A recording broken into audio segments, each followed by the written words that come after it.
पिछले पार्ट में हमने देखा कि रात की ठंड में रमा को एक अजीब सा निमंत्रण पत्र मिला जो उसके पुराने दोस्त शामू ने भेजा था।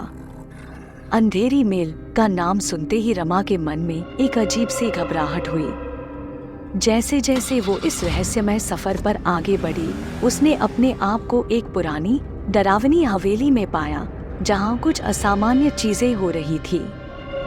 हवेली के अंदर उसने एक पुरानी किताब और एक शैतानी आत्मा का सामना किया।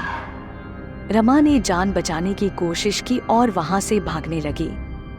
अब आगे की कहानी जानने के लिए आप जुड़े रहें हमारे भयानक थ्रिल चैनल से और सब्सक्राइब करना ना भूलें। रमा की आंखों के सामने धीरे धीरे अंधेरा छा रहा था और उसने महसूस किया कि उसके शरीर में ताकत खत्म होती जा रही है। तभी उसने देखा कि दो हाथ उसकी तरफ बढ़ रहे हैं। रमा उस आकृति को पहचान नहीं पा रही थी, फिर भी वह उन हाथों को थामने की कोशिश करने लगी। जैसे ही उसने उस हाथ को पकड़ा, अचानक एक तेज रोशनी चमकी और रमा को ऐसा लगा जैसे उसकी चेतना वापस आ रही हो। वह आकृति धीरे धीरे स्पष्ट होने लगी। रमा ने देखा कि वह कोई और नहीं बल्कि उसका पुराना दोस्त शामू था। रमा को बहुत आश्चर्य हुआ, लेकिन उसका डर दूर हो चुका था। शामू की आंखों में दर्द और पश्चाताप था। उसने रमा से कहा, मुझे माफ कर दो रमा, मैं खुद इस शैतानी आत्मा के जाल में फंस चुका हूँ। मैं नहीं चाहता था कि तुम यहाँ आओ, लेकिन मुझे मजबूरी में यह सब करना पड़ा। यह शैतानी आत्मा लोगों को अपनी चपेट में लेती है और मुझे इसकी शक्ति को बनाए रखने के लिए लोगों को यहाँ बुलाना पड़ता है। मैं अपने आप को बचाने में इतना अंधा हो गया था कि कई लोगों को मरवा दिया। रमा की आंखों में शामू को लेकर गुस्सा था। फिर भी उसने शामू से पूछा, क्या इसका कोई रास्ता है कि हम यहाँ से बाहर निकल सकें? शामू ने गंभीरता से कहा, हाँ, लेकिन यह आसान नहीं है। इस हवेली में जो आत्मा है वह बहुत शक्तिशाली है। हमें सावधान रहना होगा और इस हवेली को नष्ट करना होगा, तभी हम इस श्राप से मुक्त हो सकते हैं। रमा ने दृढ़ संकल्प के साथ कहा, मैं तुम्हारे साथ हूँ शामू। हम इस शैतानी आत्मा के रहस्य का पता लगाएंगे और इसे खत्म करेंगे। शामू ने रमा की बात सुनकर उसे एक थैला दिया जिसमें कुछ पुरानी किताबें और तावीज थे। ये किताबें और तावीज इस शैतानी आत्मा के रहस्यों को समझने और इससे बचने में हमारी मदद करेंगे, शामू ने कहा। रमा और शामू ने एक दूसरे की ओर देखा और फिर अंधेरे तहखाने की ओर बढ़ने लगे।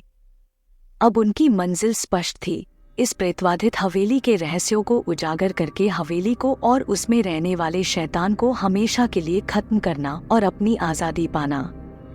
रमा और शामू ने हवेली के तहखाने में कदम रखा, जहां उनकी हर तरफ से अदृश्य शक्तियों द्वारा घेराबंदी की जा रही थी। दोनों ने अपने साथ लाई हुई किताबों और तावीज़ों की मदद से आगे बढ़ने का प्रयास किया, लेकिन उस शैतानी आत्मा ने उनको रोकना शुरू कर दिया। जैसे जैसे वे तहखाने की गहराई में उतरते गए, शैतानी आत्मा की शक्ति और भी भयानक होती चली गई। अंत में वे एक गुप्त कक्ष तक पहुंचे, जहां शैतानी आत्मा की सारी शक्ति का स्रोत एक पुरानी खून से सनी किताब के रूप में मौजूद था। शामू ने किताब की ओर इशारा करते हुए कहा, रमा, यही वह किताब है जिसने शैतानी आत्मा के प्रभाव से इस हवेली को श्रापित कर रखा है। इसे नष्ट करना ही एकमात्र तरीका है जिससे हम इस श्राप से मुक्त हो सकते हैं। लेकिन जैसे ही वे किताब को नष्ट करने के लिए आगे बढ़े, शैतानी आत्मा के साथ वहां मरे हुए लोगों की प्रेतात्माएं उन पर टूट पड़ी। वे किसी भी कीमत पर उन्हें किताब को नष्ट नहीं करने देना चाहती थी। रमा ने शामू के साथ संघर्ष किया, लेकिन प्रेतात्माओं की शक्ति बहुत ज्यादा थी। उस वक्त शामू ने एक कठोर फैसला लिया। उसने रमा की ओर मुड़कर कहा, रमा, अब केवल एक ही तरीका बचा है। मुझे इस हवेली की शक्ति का हिस्सा बनना होगा ताकि मैं इन प्रेतात्माओं को रोके रख सकूं और तुम इस किताब को नष्ट कर सको। रमा ने चौंकते हुए कहा, नहीं शामू, तुम ऐसा नहीं कर सकते। हम मिलकर इससे लड़ सकते हैं। लेकिन शामू की आंखों में एक दर्द भरी मुस्कान थी। रमा, मेरा यहाँ से बच पाना अब संभव नहीं है, लेकिन तुम्हारा बचना जरूरी है। मैं तुमसे बहुत प्यार करता हूँ और तुम्हें बचाने के लिए कुछ भी करूँगा। मुझे माफ करना, रमा। शामू ने रमा को एक आखिरी बार गले लगाया और फिर हवेली की प्रेतात्माओं की ओर बढ़ गया। उसने अपने आप को शैतानी शक्ति के सामने समर्पित कर दिया और उसी क्षण प्रेतात्माएं उसकी आत्मा को निगलने लगी। शामू की दर्दनाक चीखें हवेली के चारों ओर गूंजने लगी, लेकिन वह रमा के लिए एक मौका बन गई।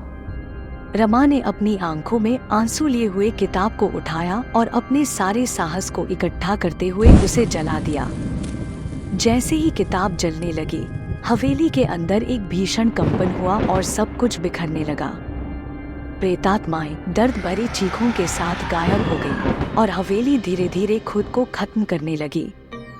रमा ने शामू की ओर देखा, जो अब हवेली की शक्ति के साथ एक हो चुका था। उसकी आंखों में आंसू थे, लेकिन उसने शामू की कुर्बानी को व्यर्थ नहीं जाने दिया। वह जल्दी से बाहर की ओर भागी, जबकि हवेली उसके पीछे ढहती चली गई। जैसे ही रमा जंगल के बाहर पहुंची, हवेली पूरी तरह से नष्ट हो चुकी थी। रमा ने दूर से उस जगह को देखा जहां हवेली थी और उसकी आंखों में आंसू छलक आए। उसने शामू के लिए एक मौन प्रार्थना की और फिर वहां से चल पड़ी। शामू की कुर्बानी ने उसे बचा लिया था, लेकिन वह इस बात को कभी नहीं भूल पाई कि उसने अपने दोस्त को खो दिया। हवेली की कहानियां अब अतीत बन चुकी थी, लेकिन शामू की यादें हमेशा रमा के दिल में जिंदा रहेंगी। इस तरह शामू ने अपने दोस्त के लिए अपना जीवन त्याग दिया और रमा ने उस भयावह रात को हमेशा के लिए यादगार बना दिया। अगर आपको ये वीडियो पसंद आई हो तो इसे लाइक और शेयर अवश्य कीजिए।